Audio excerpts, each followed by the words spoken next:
Contrary to what is commonly thought, that mission was not the accomplishment of an amazing feat, or even less the desire to become a hero. The mission was humble and noble. Emilio was chosen to repay a gesture of the American government that was made in person by another great pilot in another great flight. Charles Lindbergh had flown to Mexico in a goodwill journey through Latin America. There in Mexico, both men met and instantly became friends.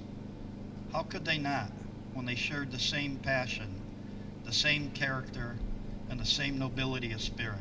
Emilio was already then, and in his own right, on the path to greatness.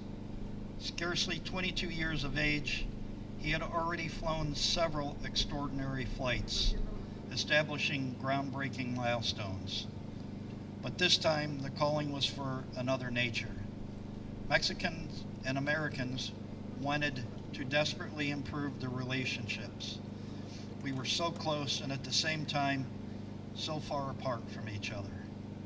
Like Charles Lindbergh and Emilio Carranza, we also share the same simple dreams and the same simple aspirations. There was a breach, however, and in some sense, there still is.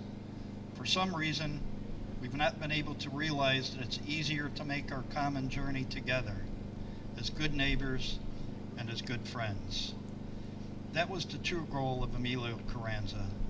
Like his flight, his goal was only halfway completed. It is in his memory and our own interest that we are obligated to complete his voyage and fulfill his dream.